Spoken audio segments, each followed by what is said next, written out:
Marcus Caldwell fell to his knees on the cold marble floor. His $4 billion empire meant nothing now.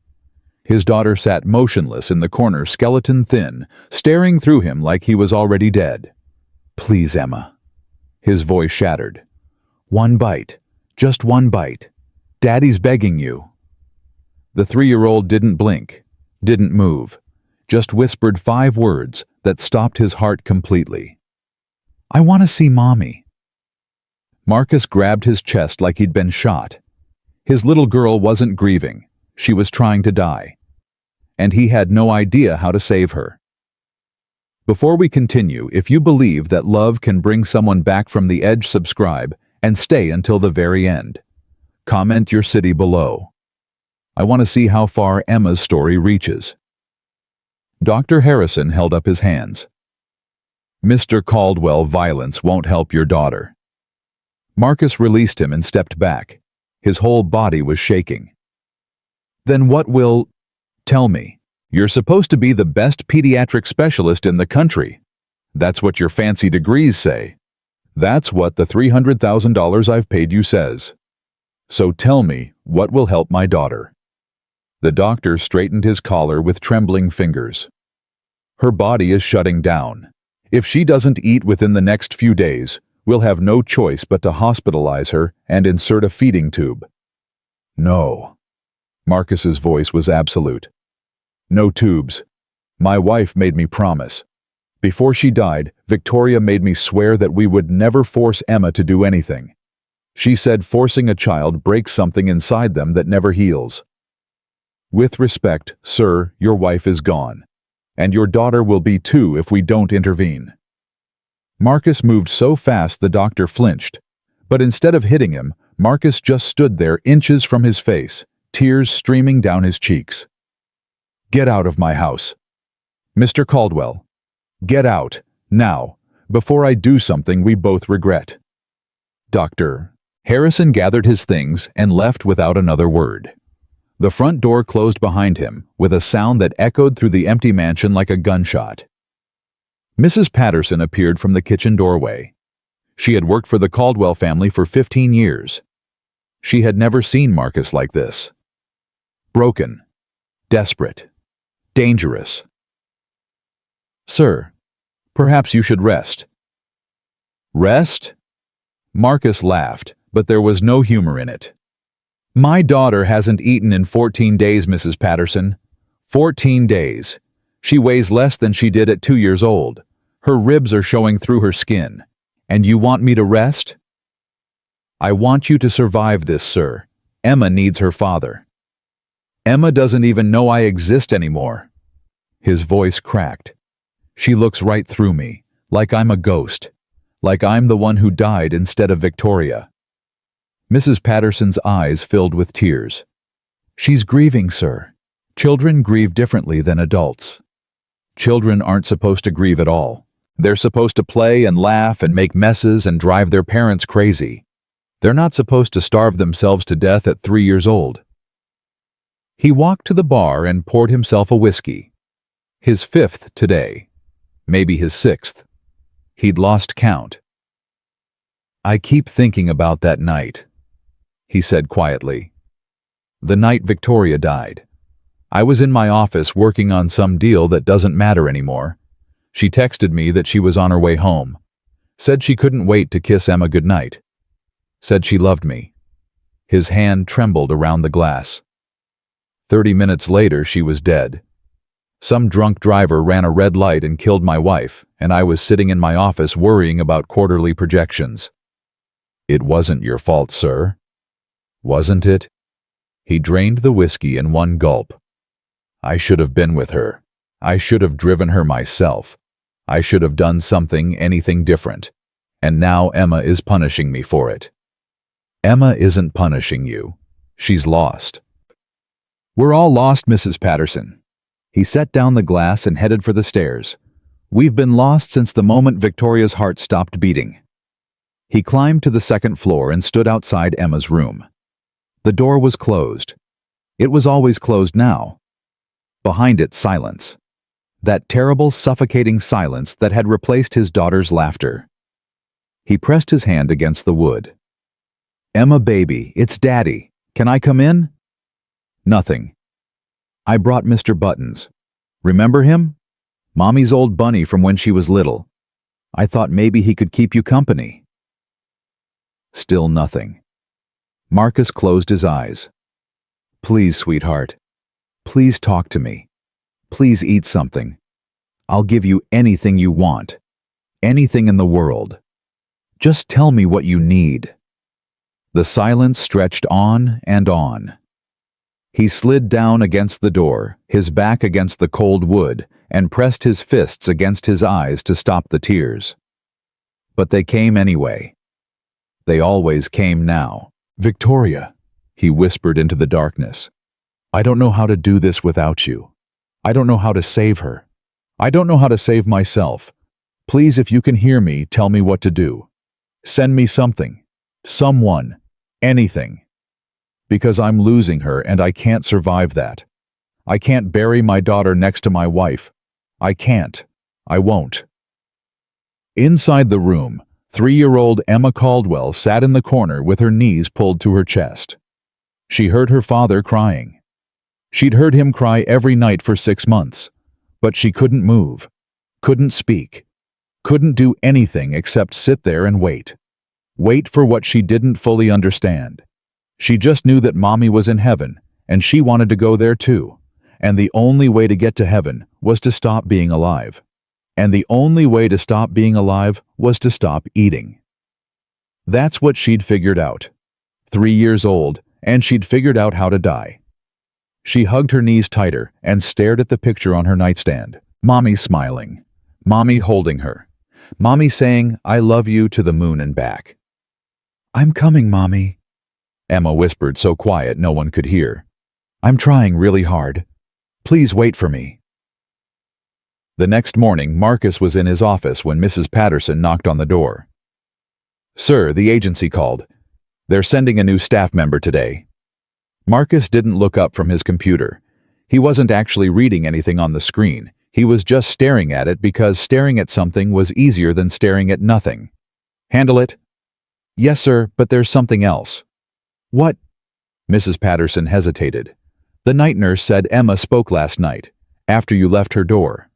Marcus spun around so fast his chair nearly tipped over. "What did she say?" "She said..." Mrs. Patterson's voice broke. "She said she's trying really hard, that she wants her mommy to wait for her." The blood drained from Marcus's face. "What does that mean?" "I don't know, sir, but it frightens me." Marcus was on his feet and running before she finished her sentence. He took the stairs 2 at a time and burst into Emma's room without knocking. She was in the same spot, the corner, knees up, eyes empty. "Emma." He dropped to his knees in front of her. "Baby, what did you mean last night? What did you mean you're trying hard? Trying hard to do what?" She didn't look at him. "Emma, please, talk to Daddy. Tell me what's going on inside your head. I'm begging you, sweetheart. I'm begging." Nothing. Just that blank stare that made him feel like he was already attending her funeral. He reached out to touch her face and she flinched. Actually flinched away from him. Like he was a stranger. Like he was someone to fear. Marcus pulled his hand back like he'd been burned. Okay, baby. I won't touch you. I'm sorry. I just want to understand. I just want to help." Emma's lips moved. So slightly, he almost missed it. What did you say?" Her voice was barely a whisper, rusty from months of silence. "You can't help." "Why not? Tell me why not." "Because you're not Mommy." The words hit him like a physical blow. He sat back on his heels, gasping for breath. "I know I'm not Mommy, but I'm your daddy. I love you just as much as she did. I would do anything for you, Emma. Anything." Emma finally looked at him. Really looked at him. And what he saw in her eyes terrified him more than anything had ever terrified him in his life. "Then let me go to her." Marcus couldn't breathe. "What?" "Let me go to Mommy. In heaven. I want to go to heaven, Daddy. I don't want to be here anymore. It hurts too much. Emma, no. No, no, no. He was crying now, ugly sobs that shook his whole body. You can't go to heaven yet. You're too little. You have to stay here with Daddy. But you're always sad, and you're always working, and you don't read to me anymore, and you don't tuck me in. Her lip trembled. I think maybe you don't want me anymore. I think maybe you want to go to Mommy too, but you can't because of me. So if I go first, then you can come after. Marcus grabbed her and pulled her into his arms despite her flinching. He held her so tight, like he could physically keep her from slipping away. Listen to me, Emma Grace Caldwell. Listen to me right now. His voice was fierce through the tears. I want you. I want you more than I've ever wanted anything. You are the reason I get up in the morning. You are the reason I'm still breathing. If you go to heaven, I won't come after you. I'll die right here on earth because there's no point in living without you. Do you understand me? Emma was crying now too, the first tears she'd shed in weeks. But I miss Mommy. I know, baby. I miss her too, every second of every day. It hurts so bad, Daddy. I know. I know it does. I don't know how to make it stop hurting. Marcus held her tighter, rocking her back and forth. Neither do I, sweetheart. Neither do I. But we'll figure it out together. Okay. We'll figure it out together. Just please don't leave me. Please don't go to heaven yet. Please stay with Daddy a little longer. Emma clung to him, her tiny fingers gripping his shirt.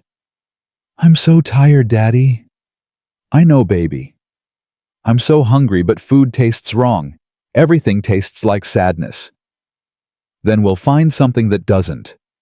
We'll try everything in the whole world until we find something that tastes like happiness again. Will you let me try? Emma didn't answer. But she didn't pull away either. They sat there on the floor of her room, holding each other, crying together for what felt like hours. When Marcus finally went back downstairs, something had changed in him. The desperation was still there, but now there was something else too. Determination. Fury. A father's absolute refusal to let his daughter die.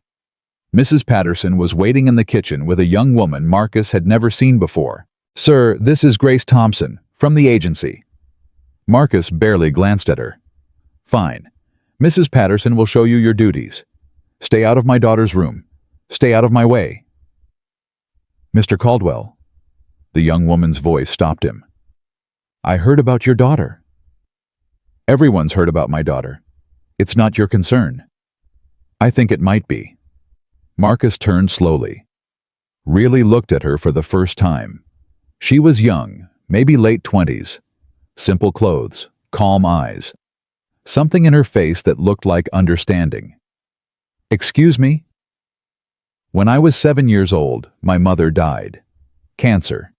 She was gone in 3 months. After she died, I stopped eating. I wanted to die too so I could see her again. The kitchen went silent. Grace continued, her voice steady. I didn't eat for 8 days. The doctors wanted to hospitalize me. My grandmother refused. She said hospitals would make it worse. She said I needed love, not medicine. Marcus's jaw tightened. And what happened? My grandmother sat with me every single day. She didn't beg me to eat. She didn't cry or scream or threaten. She just sat there. And she told me about her own mother who had died when she was young. She told me about grief, about how it feels like you're drowning, but you're actually just learning to breathe underwater. Mrs. Patterson was crying silently. One day, Grace continued, she made me a grilled cheese sandwich. Nothing special, just bread and butter and cheese. And she sat down next to me and ate half of it herself. And something about watching her eat, something about the simplicity of it, made me pick up the other half. Grace met Marcus's eyes. It was the first thing I'd eaten in 8 days, and it saved my life. Marcus stared at her. His mind was racing. Why are you telling me this? Because I know what your daughter is feeling. I've been where she is. And I know that sometimes the people who save us aren't the experts with degrees. They're just the ones who understand. You think you can help her? You think you can do what a dozen specialists couldn't? I don't know. But I know I want to try. And I know that trying something different is better than watching her die. Marcus was silent for a long moment. Then he said, "If you make things worse, you're gone. No second chances." "I understand. And you don't go near her without my permission." "I understand that too." He turned and walked out of the kitchen. At the doorway, he stopped. "Mrs. Patterson." "Yes, sir." "Show her everything. The medical reports, the specialist's notes, everything. If she's going to try, she needs to know what she's up against." He left without waiting for a response. Mrs. Patterson let out a breath she didn't know she'd been holding. "That's the most hope I've seen in him in 6 months." Grace looked toward the stairs. "Can you tell me more about Emma? What she was like before? Before Victoria died?" "Yes." Mrs. Patterson's face softened. "She was sunshine, that child. Always laughing, always singing. She used to make up songs about everything. Songs about her breakfast. Songs about her toys. Songs about her daddy's shoes." Her voice cracked. "She and Victoria were inseparable. Every Sunday they'd make grilled cheese sandwiches together after church. Victoria said it was their special tradition, just the two of them. Grilled cheese. Yes, Victoria's recipe, nothing fancy. White bread butter American cheese. But Emma acted like it was the most delicious thing in the world." Grace felt something click into place. "Does Emma know you still make grilled cheese?" "I haven't made it since Victoria died. It felt wrong somehow, like I'd be intruding on their memory. Maybe that's exactly what she needs. A taste of that memory. A taste of her mother." Mrs. Patterson wiped her eyes. "You really think that could work?" "I don't know, but I think it's worth trying." That night Grace stayed late. She found reasons to be in the house, cleaning, organizing, listening. At 9 o'clock, Mrs. Patterson went home. The night nurse arrived. Marcus locked himself in his office. The house fell silent. Grace stood at the bottom of the stairs looking up. A thin line of light glowed under Emma's door. She shouldn't go up there. Marcus had specifically said she needed permission. But then she heard it. Soft crying. A child sobbing alone in the dark. Grace climbed the stairs before she could talk herself out of it. At Emma's door, she knocked gently. "Emma, my name is Grace. I work here now. I heard you crying, and I wanted to make sure you're okay." The crying stopped. Silence. Then a tiny voice. "Mommy?" Grace's heart shattered. "No, sweetheart. I'm not your mommy. I'm just Grace." More silence. "You don't have to talk to me. You don't have to do anything. I just wanted you to know you're not alone." Shuffling sounds behind the door. Small footsteps. Then the door cracked open. One blue eye peered out at her, swollen from crying, surrounded by dark circles. Grace crouched down to eye level. "Hi, Emma. How do you know my name?" "Mrs. Patterson told me about you." "Mrs. Patterson cries when she sees me." "That's because she loves you very much." Emma considered this. "Everyone cries when they see me now. Daddy cries. Mrs. Patterson cries. The doctors try not to cry, but I can tell they want to." "Do you cry?" "Sometimes, but mostly I'm just tired." "I understand tired." Emma's eyes studied her. "Your mommy died too. I heard you telling Daddy." "Yes, she did, when I was 7. "Did you want to go to heaven to see her?" Grace felt tears building but held them back. "Yes, more than anything." "Did you stop eating?" "Yes." "Did it work?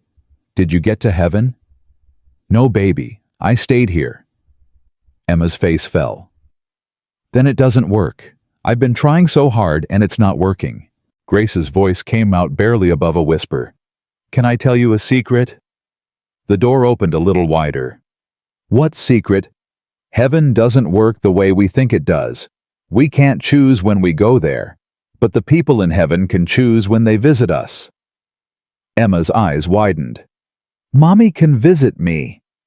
In a way, she can't come back like she was before, but she can send you signs, little messages to let you know she's watching.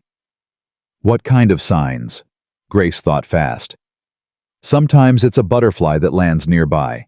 Sometimes it's a song that comes on the radio. Sometimes it's a warm feeling in your heart when you're thinking about her. I don't feel warm feelings. I just feel cold all the time. That's because you're empty, sweetheart. Your body and your heart are both empty. They need something to fill them up again. Food won't fill me up. I tried. It tastes like nothing. Regular food tastes like nothing, but special food is different. Emma tilted her head. Tilted her. What's special food? Food that has love in it. Food that reminds you of the people you miss. Your mommy used to make you grilled cheese on Sundays, didn't she? Emma's whole body went still. How do you know that yet? Mrs. Patterson told me. She said it was your special tradition. Me and Mommy's secret. Tears started rolling down Emma's cheeks. We didn't tell anyone else. It was just ours. It's still yours, Emma. It will always be yours. But what if we made one together, not to replace your mommy, just to remember her? Emma was quiet for a long moment. Then she whispered, Mommy put extra butter on mine. She said that's where the love was, in the extra butter. Grace smiled through her own tears. Then we'll use lots of extra butter. You promise it won't make me forget her? I promise. Eating won't make you forget her. Eating will help you remember her. Every bite will be like a hug from heaven. Emma's lip trembled. I'm scared. Of what, baby? What if I eat and she gets mad? What if she thinks I don't want to see her anymore? What if she stops waiting for me? Grace took a risk. She reached through the doorway and gently took Emma's tiny hand in hers. Your mommy would never be mad at you for eating. You know what she's doing right now in heaven? What? She's worried about you. She's watching you get thinner and sadder, and it's breaking her heart. She's up there wishing more than anything that you would eat a grilled cheese sandwich and smile again. Because that's what mommies want. They want their babies to be happy. Even in heaven. Especially in heaven. Emma squeezed Grace's hand. Will you stay with me tonight? I'll stay as long as you want me to. And tomorrow you'll make me grilled cheese with extra butter. With extra butter, I promise. Emma opened the door all the way, and Grace stepped inside. The room was dark, except for a nightlight shaped like a star. Stuffed animals lined the shelves. A dollhouse sat in the corner, and on the nightstand a photograph of Victoria holding Emma, both of them laughing at the camera. Emma climbed into bed and Grace sat in the chair beside her. Will you tell me about your mommy? Emma asked. What do you want to know? What was her favorite color? Yellow, like sunshine. My mommy's was blue, like the sky. They would have been friends, our mommies. I bet they're friends right now in heaven. Emma smiled, the first real smile in months. Small and fragile, but real. I bet they're making grilled cheese together, Emma whispered. I bet they are. Grace stayed there all night holding Emma's hand, watching her finally fall asleep. And for the first time in 2 weeks, Emma didn't cry out for her mother in her dreams. At 6 a.m, Grace's phone buzzed.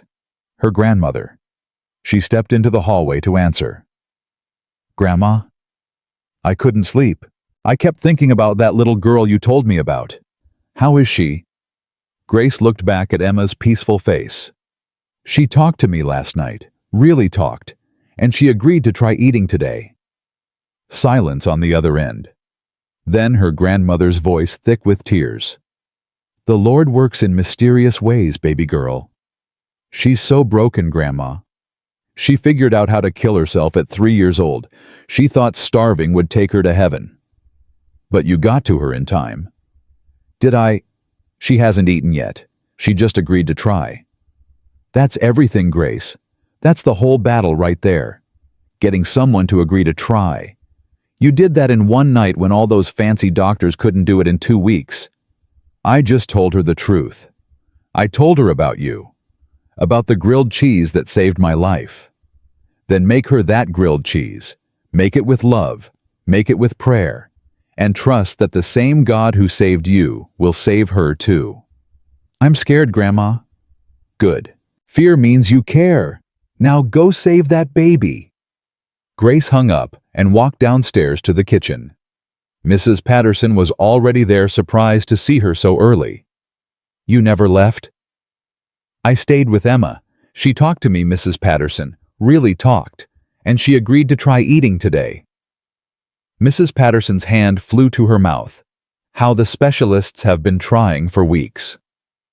I just listened, and I told her the truth about my own mother. She needed someone who understood. What do you need from me? Grace opened the refrigerator. White bread, butter, American cheese, and a prayer. Mrs. Patterson gathered the ingredients with shaking hands. Mr. Caldwell will be furious if he finds out you went to her room without permission. Then let's hope this works before he finds out. Grace turned on the stove and laid butter in the pan. The sizzle filled the kitchen. She added bread, then cheese, then more butter. Extra butter. That's where the love is. The smell drifted through the house. Warm. Simple. Honest. Heavy footsteps on the stairs. Marcus appeared in the doorway, drawn by the scent. He stopped when he saw Grace at the stove. What are you doing? Making breakfast. That's not on the meal plan. I know. The nutritionist specifically said. Mr. Caldwell. Grace turned to face him, spatula in hand. Your daughter talked to me last night. Really talked. She told me she wants to try eating today, but not the food the doctors prescribed. She wants grilled cheese, like her mother used to make. Marcus's face went pale. You went to her room? Yes. I told you not to. I know, and I'm sorry, but she was crying. I couldn't just stand there and listen to her cry. So you decided to ignore my direct orders. I decided to try to help your daughter. They stared at each other. The tension in the room was thick enough to choke on. Then Marcus said, She really talked to you? Yes. What did she say? Grace hesitated. She told me why she stopped eating. She thinks if she dies, she'll get to go to heaven and see Victoria again. She's been deliberately starving herself to death. Marcus stumbled backward like he'd been shot. She told you that? Last night, through her door. She said she's been trying really hard, but it's taking too long. Marcus's face crumpled. He grabbed the counter to keep himself upright. My baby girl. She also said she thinks you don't want her anymore, that you've been so sad and so distant that she thinks she's making things worse. She thought if she went to heaven first, you could follow after. Marcus made a sound that wasn't quite human, a howl of grief and guilt and horror. I didn't know. His voice was destroyed. I didn't know that's what she was thinking. I thought she was just grieving. I didn't know she was trying to kill herself. She's 3 years old, Mr. Caldwell. She doesn't understand death. She just knows her mommy is in heaven and she wants to go there too. It's not malicious. It's love.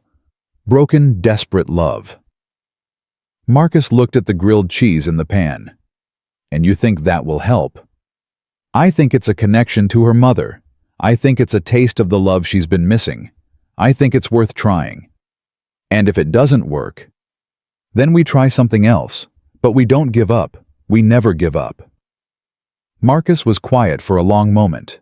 Then he said, I spent 6 months pushing her away because looking at her hurt too much. She has Victoria's eyes. Every time I looked at her, I saw my dead wife looking back at me. So I worked. I hid. I told myself I was providing for her when really I was abandoning her. Grace flipped the sandwich. Grief makes us do terrible things, but it's not too late. How do you know? Because she's still here. She's still fighting. Part of her wants to live, Mr. Caldwell. Otherwise, she would have given up completely by now. She's waiting for a reason to stay. And you think you can give her one? I think we can. Together. Marcus wiped his eyes roughly. Take it up to her.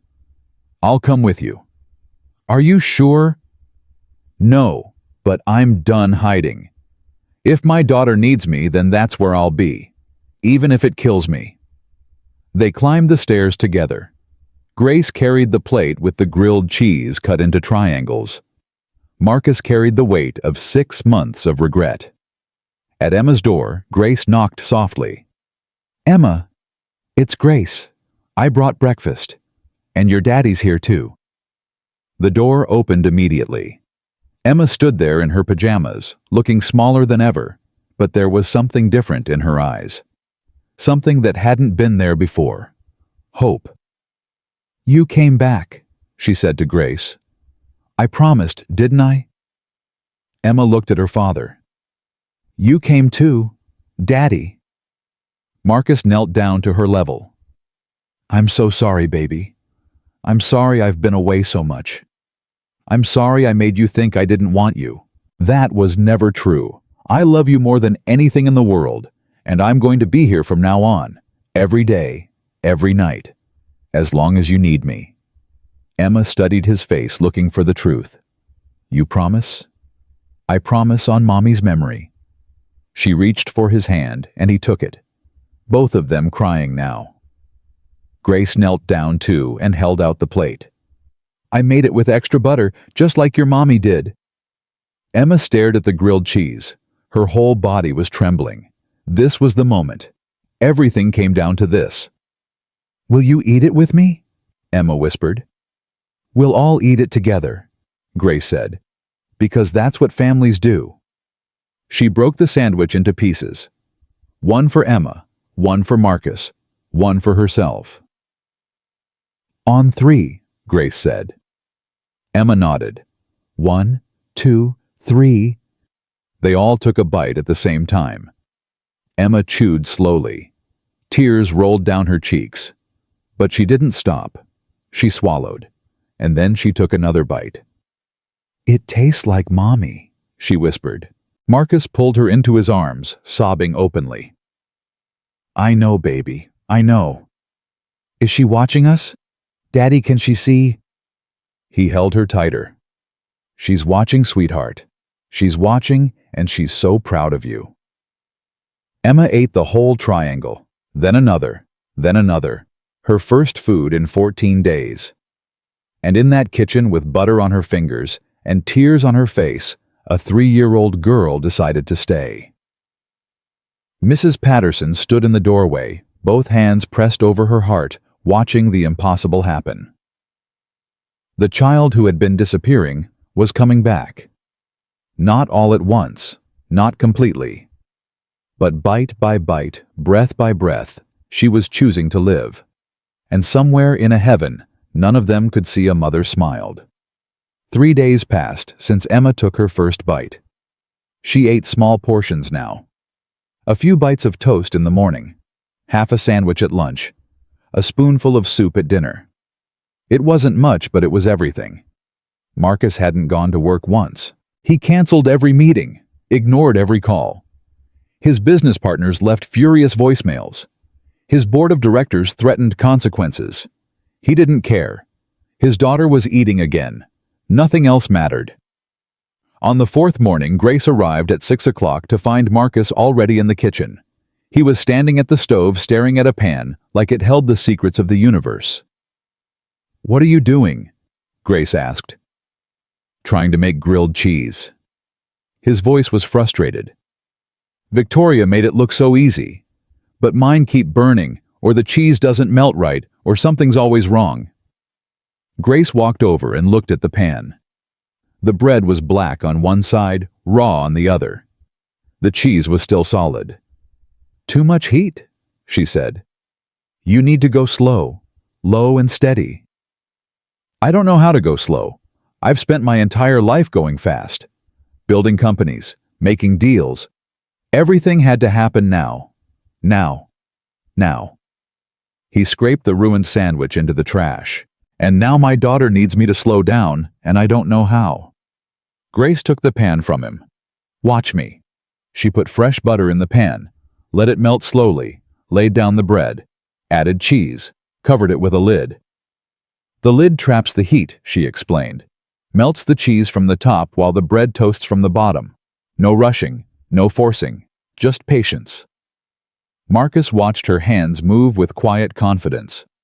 Where did you learn to cook? My grandmother. After my mother died, I lived with her. She taught me that cooking isn't about recipes, it's about love. You can follow every instruction perfectly and still make something that tastes empty. Or you can throw out the rules and make something that fills people's souls. Is that what you did with Emma? Threw out the rules? I did what felt right. The doctors had their methods, their protocols. But Emma didn't need a protocol. She needed someone to sit in the darkness with her. Marcus was quiet for a long moment. Then he said something that surprised them both. I've never sat in darkness. My whole life, whenever things got hard, I worked harder. Built more, achieved more. I thought if I just kept moving, the darkness couldn't catch me. And then Victoria died. And the darkness swallowed me whole. But instead of sitting in it, I tried to outrun it again. I threw myself into work, hired experts to handle Emma, told myself I was being responsible. His voice cracked. But I was just running from my daughter because she reminded me too much of my wife. Grace flipped the sandwich. Golden brown. Perfect. You're not running anymore? She said. No, thanks to you. Not thanks to me. Thanks to Emma. She's the brave one. She chose to stay. The sandwich was done. Grace cut it into triangles and put it on a plate. Take this up to her, she said. You should be the one to give it to her this morning. Marcus took the plate with trembling hands. What if she won't eat it? What if she only eats when you're there? Then we'll figure it out together. But I think you might be surprised. He climbed the stairs slowly. Each step felt heavier than the last. At Emma's door, he knocked. Come in. Her voice was small, but present. He opened the door. Emma was sitting on her bed, Mr. Buttons clutched in her arms. She looked up when she saw him. Daddy. Hey, sweetheart. I made you breakfast. Her eyes went to the plate, then back to him. You made it? I tried. Miss Grace helped. I'm not very good at cooking. A tiny smile crossed Emma's face. The first smile he'd seen in months. Mommy wasn't good at cooking either. She burned everything except grilled cheese. Marcus felt tears building. I remember. She almost set the kitchen on fire trying to make Thanksgiving dinner. She said the turkey attacked her. It did. I saw the whole thing. Very vicious turkey. Emma giggled.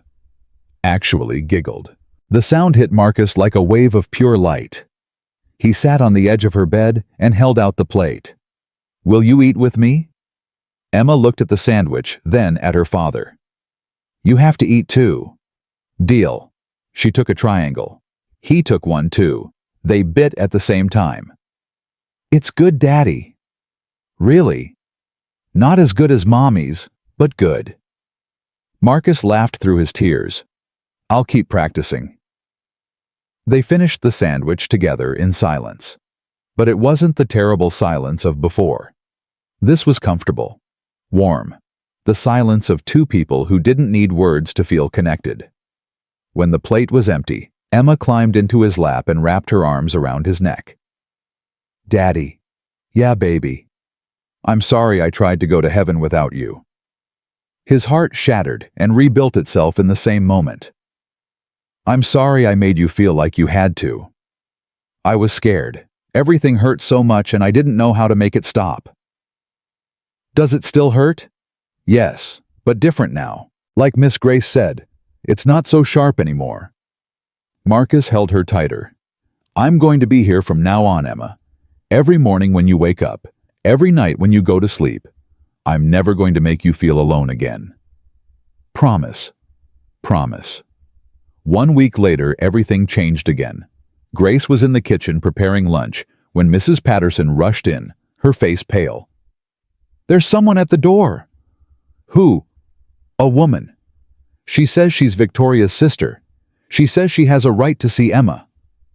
Grace felt her stomach drop.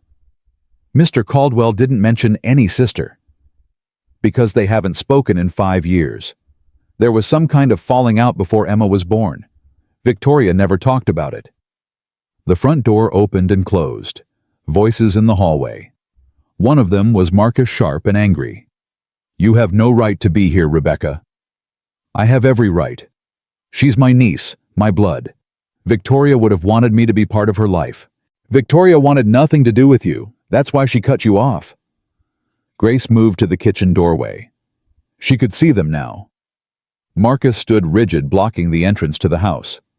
In front of him was a woman who looked startlingly like the photographs of Victoria. Same honey blonde hair, same elegant features. But where Victoria's face in the pictures had been warm and open, this woman's was sharp and calculating. "That was a misunderstanding," Rebecca said smoothly. "Sisters fight. We would have reconciled eventually. She died before we got the chance. She died knowing exactly who you were, and she made me promise to keep Emma away from you." Rebecca's eyes narrowed. "Promises to dead women don't hold up in court, Marcus. I've already spoken to my lawyer. I have grounds for visitation rights. Emma is the only family I have left." "She is not your family. She's mine." "We'll see what a judge says about that." She turned and walked back toward the door. But before she left, she looked directly at Grace. "You must be the help. Enjoy your position while it lasts." The door slammed behind her.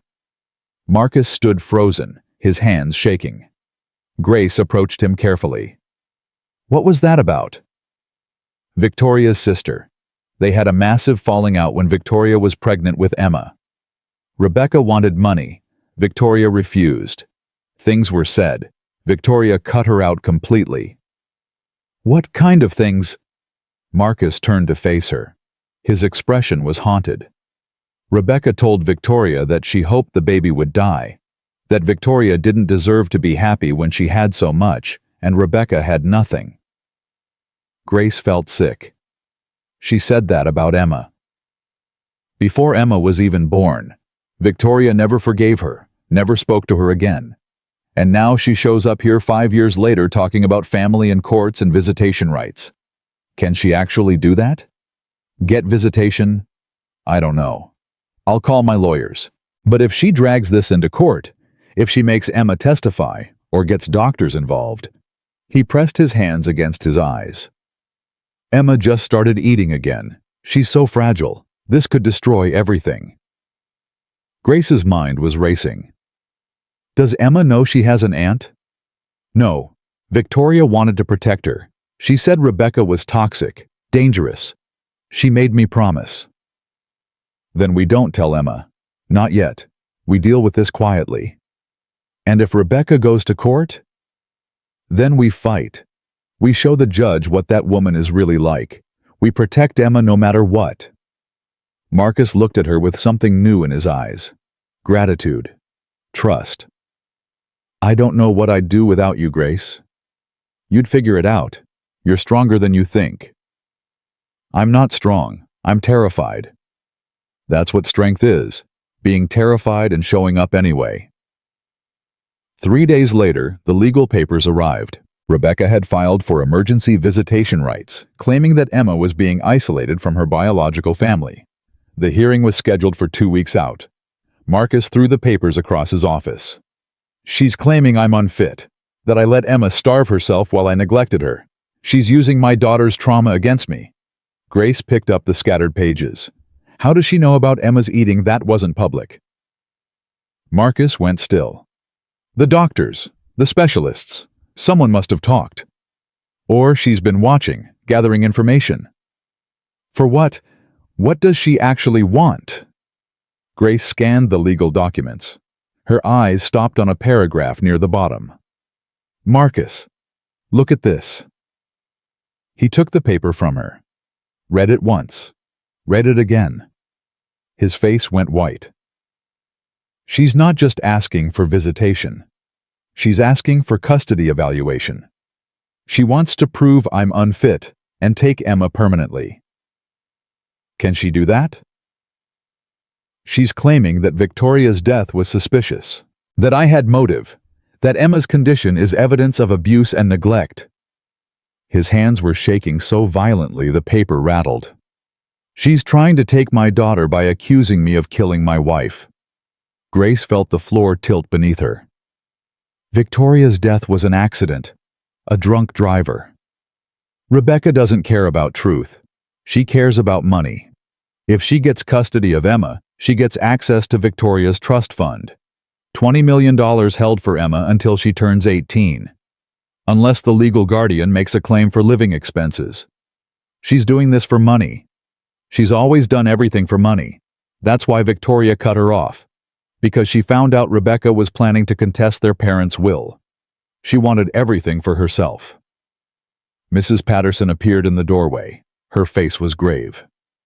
"Sir, there's a child services worker here. She says she needs to do a welfare check. Something about a report filed against the household."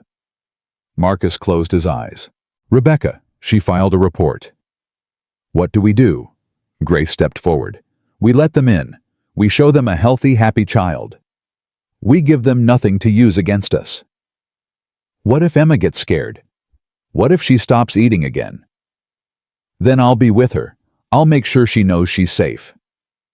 The welfare worker was a tired woman in her 50s with kind eyes and a thick folder. She asked to see Emma's room, reviewed medical records, and requested a private interview with Emma. Grace stayed outside the door, her heart pounding. She could hear murmured voices inside, but couldn't make out the words. 20 minutes later, the door opened. The welfare worker came out first, her expression unreadable.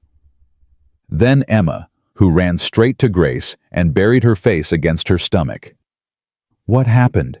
Grace whispered. "She asked me lots of questions," Emma said. "About Daddy and you and Mrs. Patterson. About whether I'm happy here." "What did you tell her?" "The truth. That I was sad before, but I'm getting better. That Daddy makes me grilled cheese now. That you sit with me when I have bad dreams." Emma looked up at her. "I told her you saved me." The welfare worker approached. "Miss Thompson, a word?" They stepped away from Emma, who Mrs. Patterson gently led toward the kitchen. "The child speaks very highly of you," the worker said. "I'm just trying to help." "You're doing more than helping. That child was dying a month ago. I've seen her medical records. I've seen the specialists' reports. Everyone had given up. And then you showed up." Grace didn't know what to say. "I'm going to recommend closing this case," the worker continued. "Emma is clearly being well cared for. But I have to warn you, the aunt isn't going to stop. She's already filed 3 separate complaints with different agencies. She's trying to build a pattern. What can we do?" "Document everything. Keep records of Emma's progress. Get her therapist to write detailed reports. And prepare for a fight. Because that woman wants that child and she doesn't care who she destroys to get her." That night, after Emma was asleep, Marcus found Grace sitting in the dark kitchen. "You should go home," he said. "Get some rest." "I can't sleep anyway. Might as well be useful." He sat down across from her. "The welfare worker said something to you. I saw your face when you came back in. She said Rebecca isn't going to stop. That she's filed multiple complaints. That this is going to get worse before it gets better." Marcus nodded slowly. "I expected that." "How are you so calm?" "I'm not calm, I'm furious. But fury doesn't help Emma. Stability helps Emma. Routine helps Emma. Seeing her father fall apart again would undo everything we've built." Grace looked at him in the dim light. "You've changed." "I had to. When Emma told me she wanted to die to see her mother, something inside me broke. But then something else rebuilt. Something that understands what actually matters." "And what's that?" "Her. Just her. Not my company. Not my reputation. Not my money. Just that little girl upstairs who needs her father to be present." Grace felt tears building. "She's lucky to have you." "No. I'm lucky to have her. And I'm lucky you walked through my door when you did." He reached across the table and took her hand. Whatever happens with Rebecca, whatever happens in court, I need you to know that you've already given me more than I could ever repay. You gave me my daughter back. You gave me myself back." Grace squeezed his hand. "We're not done yet. We still have a fight ahead." "I know, but for the first time in 6 months, I believe we can win." The next morning, Emma came downstairs with a piece of paper in her hand. "I made something," she said, climbing onto Grace's lap. It was a drawing. 4 figures holding hands. A tall man, a little girl, a woman with dark curly hair, and above them, floating in clouds, another woman with wings. "That's Daddy," Emma pointed. "And me, and Miss Grace, and that's Mommy watching us from heaven." Grace's throat closed completely. "She's not sad anymore," Emma continued. "See her smile. She's smiling because we're okay now. She doesn't have to worry." Marcus stood in the doorway, tears streaming down his face. "It's beautiful, sweetheart," he managed. Emma looked at her drawing, then at Grace, then at her father. "Miss Grace, can I ask you something?" "Anything, baby." "Are you going to stay forever?" The question hung in the air like a held breath. Grace looked at Marcus. He looked back at her. Something passed between them that neither could name. "I'm going to stay as long as you need me," Grace said carefully. "But what if I need you forever?" Grace pulled her closer, breathing in the little girl smell of her hair. "Then I guess forever it is." Emma smiled and snuggled deeper into her arms. And Marcus watched them, his heart so full it hurt, wondering how the worst tragedy of his life had somehow led him to the edge of something that felt terrifyingly like hope. 2 weeks before the custody hearing, Rebecca made her move. Grace was walking Emma home from the park when she noticed a car following them. Black sedan, tinted windows, moving slow, matching their pace exactly. "Miss Grace?" Emma tugged her hand. "That car is scary." Grace's heart started racing. "It's okay, baby. Just keep walking. Don't look at it." She pulled out her phone and called Marcus. He answered on the first ring. "Someone's following us. Black car. We're 3 blocks from the house. Get inside the nearest store. Now. I'm calling security." Grace spotted a coffee shop and pulled Emma inside. The car stopped across the street, sat there, waiting. "Why are we hiding?" Emma's voice trembled. "We're not hiding, sweetheart. We're just getting some hot chocolate. Doesn't that sound nice?" Emma nodded, but her eyes kept darting to the window. 10 minutes later, Marcus burst through the door with 2 security guards. His face was white with fury. "Where is it?" "It left when your car pulled up." Grace's hands were still shaking. "Marcus, they were following us for 6 blocks. They knew exactly where we were." He knelt down and pulled Emma into his arms. "Are you okay, baby?" "The car was scary, Daddy. Miss Grace kept me safe." Marcus looked up at Grace. Something fierce burned in his eyes. "Thank you. We need to talk. Not here." Back at the house after Emma was settled with Mrs. Patterson, Marcus and Grace went to his office. He closed the door and turned to her. It was Rebecca. It had to be. Why would she have us followed? Evidence. She's trying to build a case, maybe hoping to catch you doing something wrong, or scare you into leaving. Grace felt cold. She wants me gone. You're the reason Emma is thriving. Without you, Emma might regress. Then Rebecca can claim I'm an unfit parent who can't keep his daughter healthy. That's sick. That's Rebecca. She doesn't play fair. She never has. Grace sat down heavily. What do we do? Marcus pulled out his phone. I'm tripling security. No one goes anywhere without protection, and I'm calling my lawyer to report this as harassment. Will that help? I don't know, but I'm done playing defense. It's time to find out what Rebecca is really hiding. 5 days later, Marcus's private investigator delivered a folder that changed everything. Marcus called Grace into his office. His hands trembled as he spread the documents across his desk. "Look at this." Grace leaned over the papers. Bank statements, phone records, photographs. Rebecca was in contact with the drunk driver who killed Victoria. The words hit Grace like a physical blow. What? 3 phone calls in the week before the accident. 2 wire transfers totaling $50,000. And look at this. He pointed to a photograph. That's her car parked outside his apartment building the day before Victoria died. Grace couldn't breathe. "You're saying she paid him?" "She arranged the accident." "I'm saying it looks that way. The investigator is still digging." "But if this is true," his voice broke. "If Rebecca killed my wife to get to Emma's trust fund, we have to go to the police." "Not yet. This evidence is circumstantial. Her lawyers will tear it apart. We need more."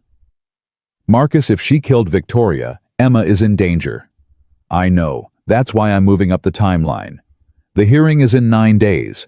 I'm petitioning the court to seal all records and deny Rebecca any contact until a full investigation is complete." "Will they grant that?" "They will when they see this evidence." "But Grace, there's something else." He pulled out one more document. A photograph of Grace walking Emma to the park, circled in red marker. "This was in Rebecca's files. She's been watching you specifically. There's a note attached." Grace took the paper with numb fingers. The handwriting was sharp and angry. "Remove her. Without the maid, the child falls apart. Then we win." Grace felt sick. "She's planning something. Which is why I need you to stay in the house from now on. No more walks, no more errands. I can't lose you. Emma can't lose you." "I'm not going anywhere." Marcus grabbed her hands. "I mean it, Grace. If anything happened to you because of this, nothing is going to happen. We're going to stop her. We're going to protect Emma. And we're going to make sure Rebecca pays for what she did to Victoria." The determination in her voice seemed to steady him. He nodded slowly. "Together. Together." 3 days before the hearing, Emma had a nightmare. Grace woke to screaming at 2 in the morning. She ran to Emma's room and found the little girl thrashing in her bed, crying out for her mother. "Emma! Emma, wake up! It's okay! You're safe!" Emma's eyes flew open, wild, terrified. "The bad lady was taking me away. She had Mommy's face, but she wasn't Mommy. She was hurting you, Miss Grace. She was hurting Daddy." Grace pulled her close, rocking her gently. "Shh, baby. It was just a dream. No one is taking you anywhere." "But I saw her. At the park. She was watching us." Grace's blood ran cold. "What do you mean you saw her when—" "The day with the scary car. There was a lady across the street. She looked like Mommy, but mean. She was staring at me." Marcus appeared in the doorway. "What's going on?" Grace looked at him over Emma's head. Her expression said everything. "Emma saw Rebecca, at the park, the day we were followed." Marcus's face hardened into something dangerous. "She got that close to my daughter." "She has Mommy's face, Daddy." Emma was crying harder now. "Why does the bad lady have Mommy's face?" Marcus crossed the room and knelt beside the bed. He took Emma's small hands in his. "That lady is your Mommy's sister. Her name is Rebecca. She looks like Mommy because they had the same parents. But she's not a good person, Emma. She wants to hurt our family." "Why?" "Because she wants something that isn't hers, and she doesn't care who she hurts to get it." "Is she going to take me away from you?" "Never." His voice was fierce. "I will never let anyone take you away from me. Do you understand? You are my daughter, my family, and I will protect you with everything I have." Emma threw her arms around his neck. "I'm scared, Daddy." "I know, baby. I'm scared too. But being scared is okay. Being scared means we have something worth protecting." Grace watched them hold each other, and she made a silent promise. Whatever it took, she would keep this family safe, even if it cost her everything. The night before the hearing, Rebecca made her final play. Grace was alone in the kitchen, preparing Emma's lunch for the next day when her phone rang. Unknown number. She answered. Hello? Miss Thompson. We haven't formally met, but I believe you know who I am. Rebecca's voice was smooth as silk and sharp as a blade. Grace's grip tightened on the phone. What do you want? A conversation, woman to woman, without the lawyers and security guards. I have nothing to say to you. Then just listen. I'm going to win tomorrow. My lawyers have information that will destroy Marcus in court. Things about his business. Things about his relationship with Victoria. Things that will make him look like a monster. You're lying. Am I? Ask yourself this. Why did Victoria really die that night she was leaving Marcus? Did you know that she had a bag packed? She was going to take Emma and disappear. Marcus found out. And then conveniently, she died. Grace felt the floor tilt beneath her. That's not true. Isn't it? The police never fully investigated because Marcus has powerful friends. But I have evidence. Text messages between Victoria and me. She was afraid of him, Grace. She was planning to run. She cut you off 5 years ago. You haven't spoken since. That's what Marcus told you.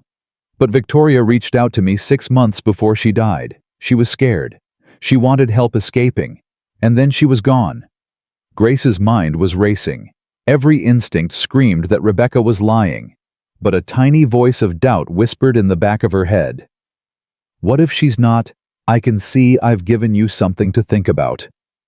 Rebecca's voice dripped satisfaction. Here's my offer. Walk away. Quit your job. Leave that house tonight, and I'll make sure you're taken care of. $200,000, enough to start over anywhere you want. You're trying to bribe me. I'm trying to save you. Marcus is going to lose everything tomorrow. His reputation, his daughter, his freedom possibly once the police reopen Victoria's case. Do you really want to be standing next to him when it all falls apart? Grace closed her eyes. She thought about Emma, about Marcus, about the family they'd built from broken pieces. Let me ask you something, Rebecca. Go ahead. If Victoria was really planning to run, why didn't she take Emma with her that night? Why was she alone in the car? Silence. If she was so afraid of Marcus, why would she leave her daughter behind? Why would she go to a charity gala instead of running? Why would she text Marcus that she loved him and couldn't wait to come home? More silence. You didn't think I'd check, did you? Marcus showed me that text, time-stamped 30 minutes before she died. That's not a woman planning to escape. That's a woman who loved her husband and wanted to get home to her family. Rebecca's voice went cold. You're making a mistake. No, you made the mistake. You underestimated how much I care about that little girl, and you underestimated what I'm willing to do to protect her. Grace hung up. Her hands were shaking so badly, she had to set the phone down. She stood there in the dark kitchen, heart pounding, trying to process what had just happened. Footsteps behind her. I heard everything. She spun around. Marcus stood in the doorway, his face pale. I was coming to check on you. I heard you talking. I stayed to listen. He crossed the room and stood in front of her. She offered you $200,000 to leave. Yes. And you said no. Of course I said no. Why? Grace stared at him. Why? Because Emma needs me. Because you need me. Because this family is the first real thing I've had since my grandmother died. I'm not walking away from that for any amount of money. Marcus's eyes filled.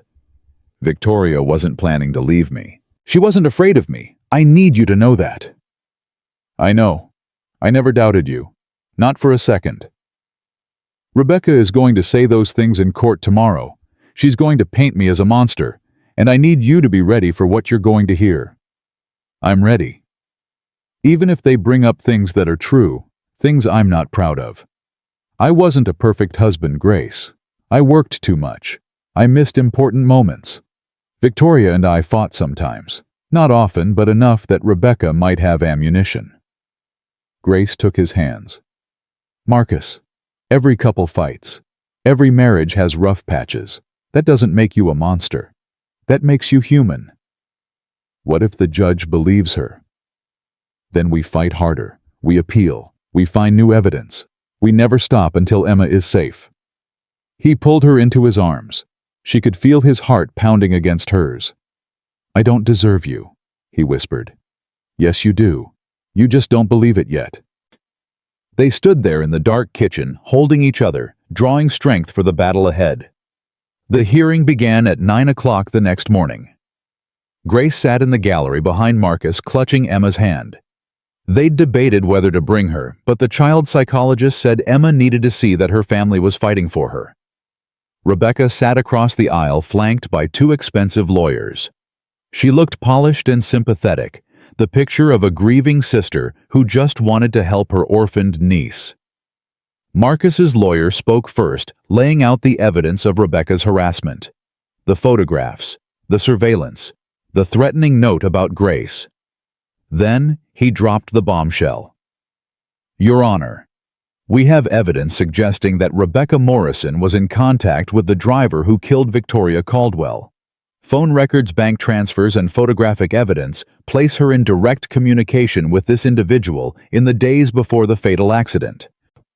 Gasps rippled through the courtroom. Rebecca shot to her feet. "That's a lie." "Sit down, Ms. Morrison." The judge's voice was stern. "You'll have your chance to respond." But Rebecca wasn't listening. She pointed directly at Marcus, her face twisted with rage. "He's the one who should be investigated. He killed my sister. He made it look like an accident and bought off everyone who could prove it. I'm trying to save that little girl from a murderer." Emma whimpered and pressed closer to Grace. "I want to go home," she whispered. "Please, Miss Grace, I want to go home." Grace wrapped her arms around her. "Soon, baby, soon." The judge banged her gavel. "Order, Ms. Morrison. If you cannot control yourself, I will have you removed." Rebecca's lawyers pulled her back into her seat, whispering urgently. Marcus's lawyer continued. "Your Honor, we request an immediate protective order, barring Ms. Morrison from any contact with the child. We also request that this evidence be turned over to the police for investigation into Victoria Caldwell's death." The judge studied the documents in front of her. The silence stretched for what felt like hours. Finally, she spoke. "Based on the evidence presented, I am granting a temporary restraining order against Rebecca Morrison. She is to have no contact with Emma Caldwell, direct or indirect, pending a full investigation." Grace felt tears streaming down her face. They'd won. At least for now. But the judge wasn't finished. "However, I am also ordering a full custody evaluation. Given the serious allegations raised by both parties, I need to ensure that Emma Caldwell's best interests are being served. A court-appointed evaluator will visit the Caldwell home within 30 days. Marcus nodded, his jaw tight. Another hurdle. Another fight. As they filed out of the courtroom, Rebecca caught Grace's eye. "This isn't over," she mouthed. Grace held her gaze and didn't look away. "You're right," she thought. "It's not over. But when it is, you're going to lose everything." That night, Emma fell asleep between Marcus and Grace on the living room couch. The television played softly in the background. Empty takeout containers littered the coffee table. No one had the energy to cook. Mrs. Patterson had gone home. The security guards were stationed outside. The house was quiet for the first time in weeks. "She said something in court that I can't stop thinking about." Marcus's voice was barely above a whisper. "She said Victoria was afraid of me." She was lying. But what if Emma heard? What if that plants a seed of doubt in her mind? Grace looked down at the sleeping child curled against her side. "Emma knows who you are. She knows you love her. No amount of lies can change that." "I keep thinking about that night. Victoria's last night. We had breakfast together that morning. She kissed me goodbye. She said she'd see me for dinner." His voice cracked. "I didn't know it was the last time. I didn't know I should memorize the way she smiled, the way she smelled, The way she laughed at my terrible jokes. You couldn't have known. If Rebecca really did this, if she really had my wife killed for money. He couldn't finish. Grace reached over Emma and took his hand. We'll find the truth. And we'll make sure she pays. Even if we do, it won't bring Victoria back. No. But it will protect Emma. And it will give Victoria justice. Marcus squeezed her hand. When did you become so strong? When I had something worth being strong for. Emma stirred in her sleep, mumbling something about grilled cheese and butterflies. They both smiled. She's dreaming about good things now, Grace whispered. That's how we know we're doing something right. Marcus leaned his head back against the couch. Whatever happens next, whatever Rebecca throws at us, I need you to know something. Wait. What? The day you walked into this house was the day everything started to change. Not just for Emma. For me too. You reminded me what it feels like to hope. Grace felt her heart swell. You gave me something too. You gave me a family. I didn't even know I was looking for one. You're not just part of this family, Grace. You're the heart of it. She couldn't speak. Couldn't find words big enough for what she was feeling. So she just held his hand tighter and watched Emma sleep. And somewhere in heaven, a mother smiled down at the three people she loved most, knowing they were finally finding their way back to each other. 3 weeks after the hearing, the police arrested the drunk driver who killed Victoria. His name was Daniel Mercer, a small-time criminal with a history of DUIs and petty theft. He'd been living in Mexico for the past 6 months, hiding from something. Or someone. Marcus got the call at 7 in the morning. They found him, his lawyer said, and he's talking. Grace was making breakfast when Marcus walked into the kitchen.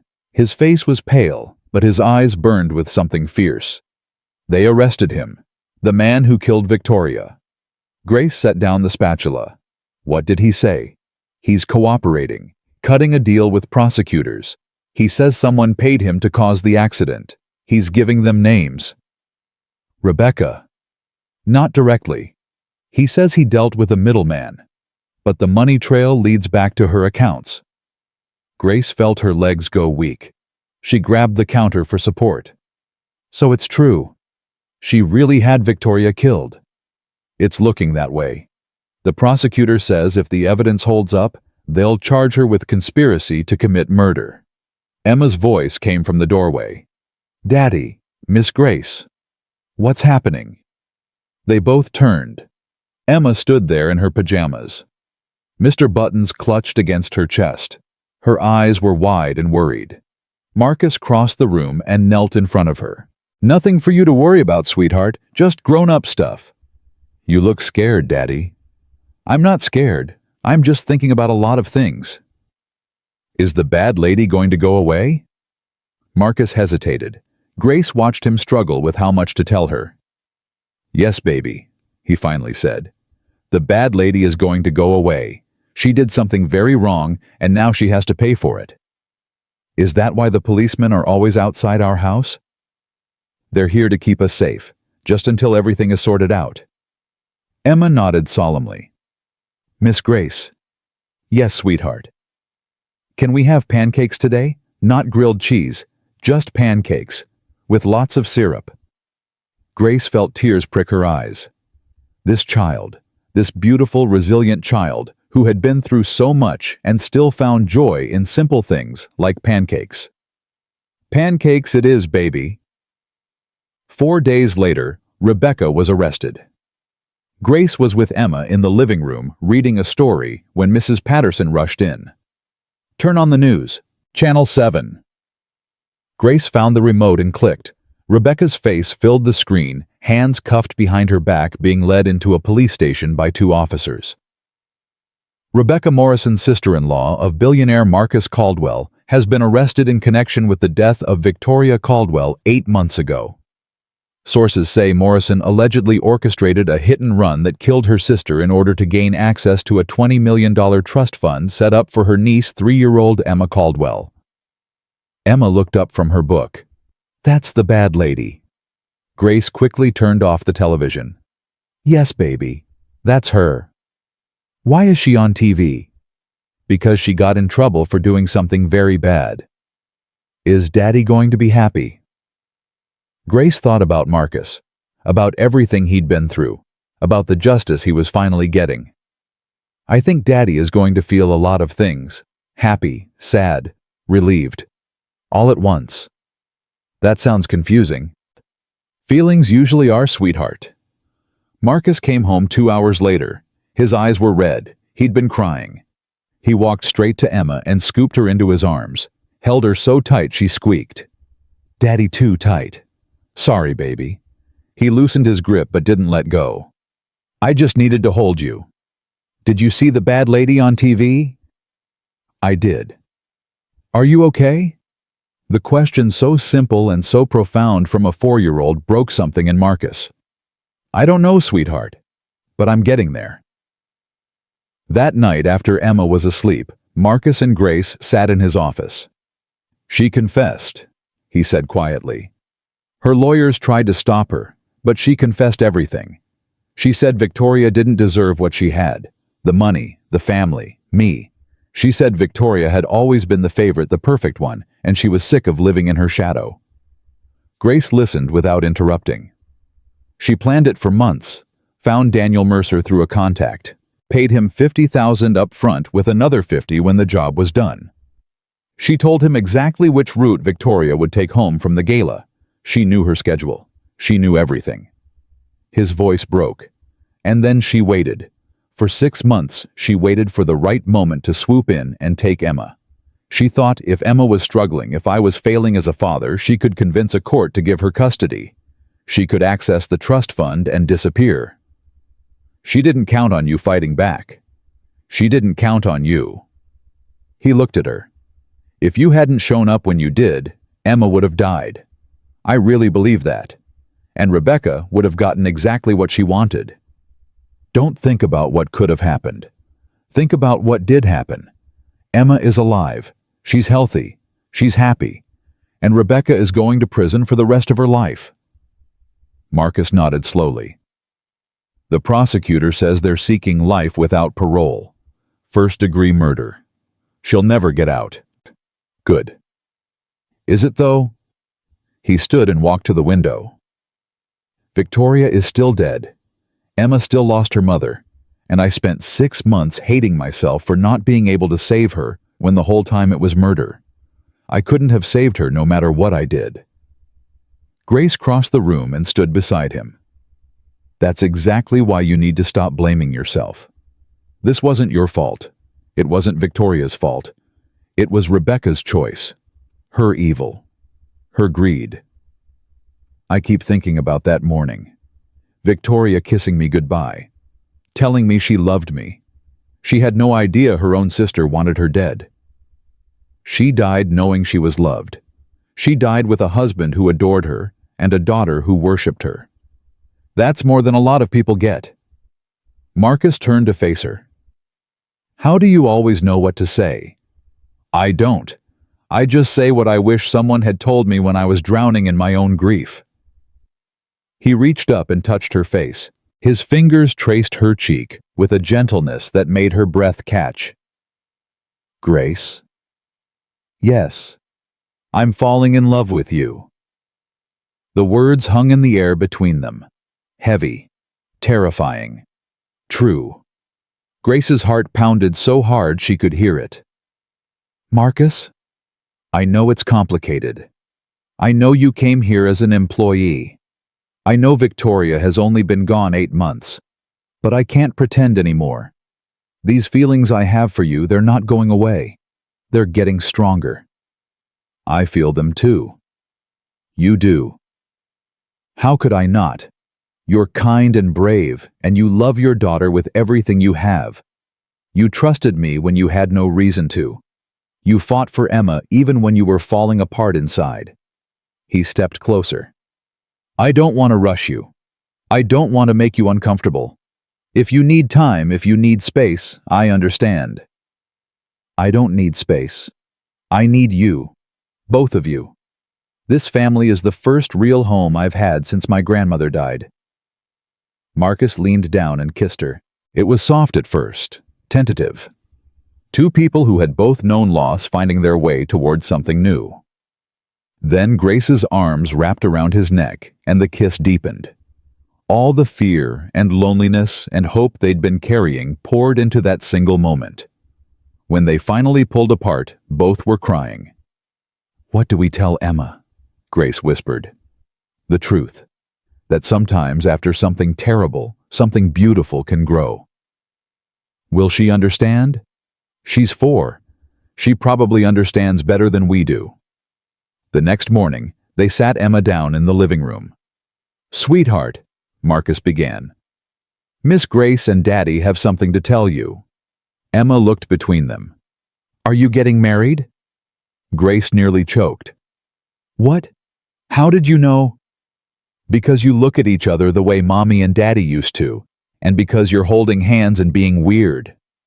Marcus laughed. Actually laughed. The first real laugh Grace had heard from him in months. "We're not getting married yet, baby.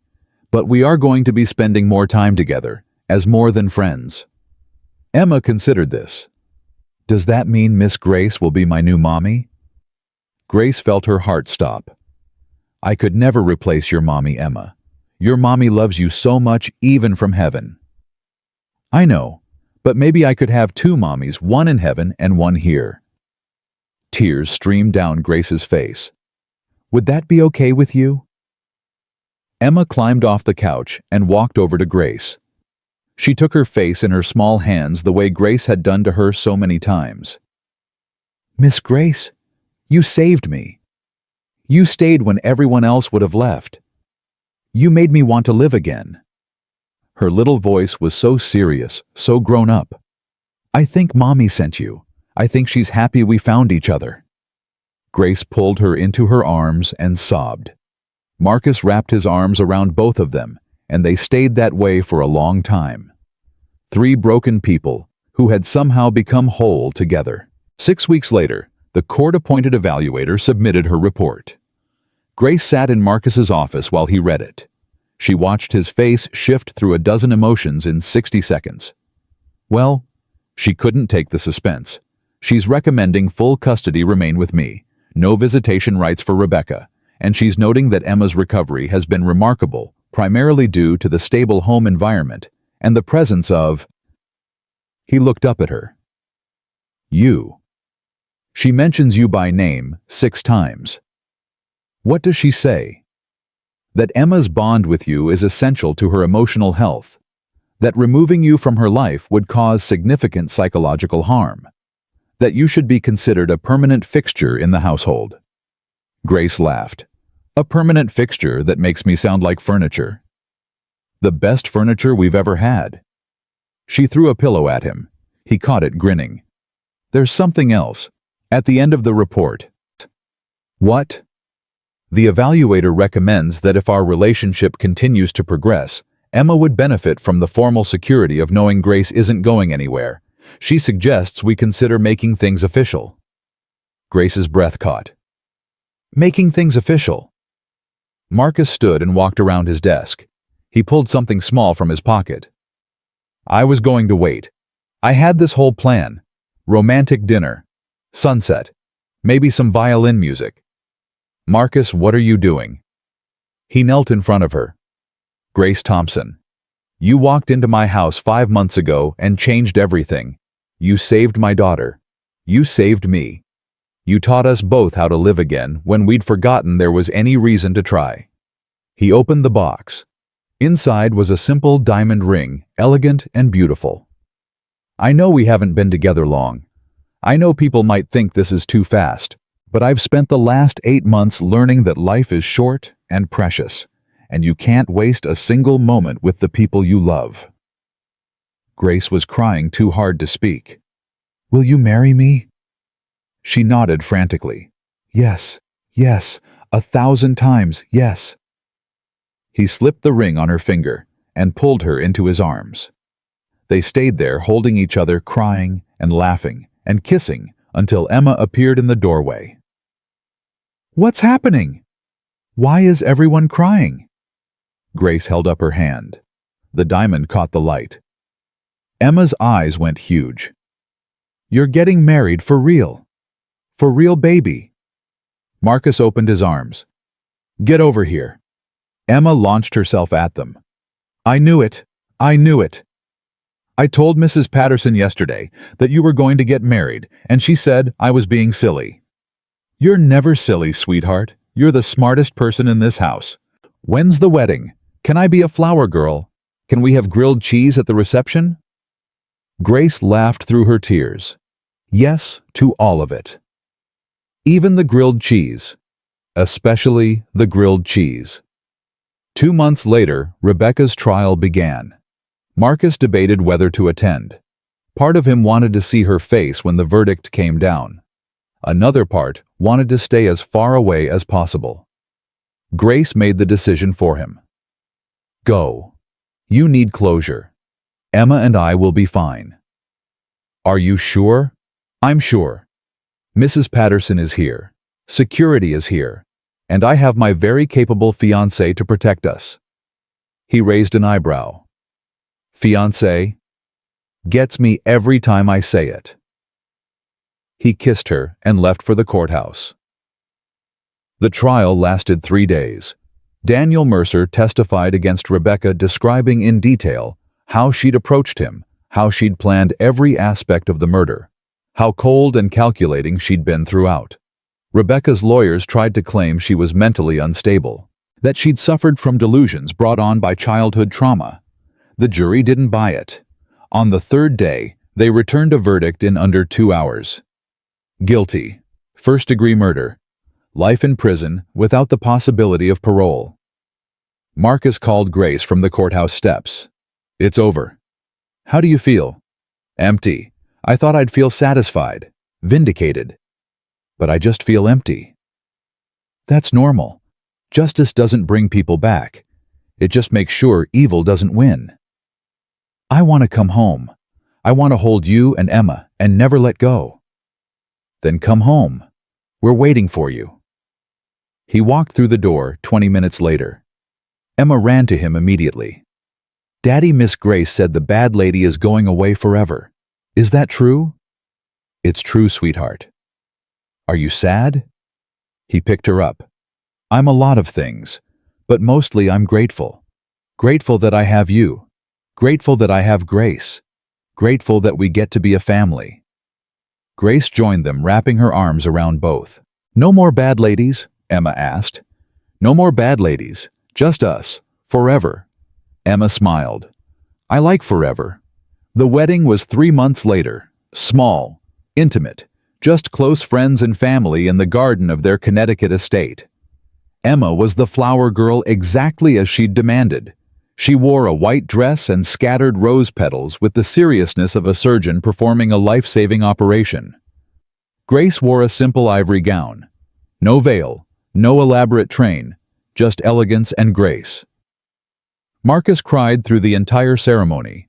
He didn't even try to hide it. When the officiant asked for the vows, Grace spoke first. Marcus, when I walked into your house, I was broken. I didn't know it, but I was still grieving. Still searching for something I'd lost when my mother died. I thought I was there to save Emma. I didn't realize she was there to save me, too. Marcus wiped his eyes. I promise to love you through the good days and the bad days, through the grilled cheese Sundays and the nightmare-filled nights, through whatever life throws at us. Because I've learned that love isn't about finding someone perfect. It's about finding someone who makes the imperfect feel like home.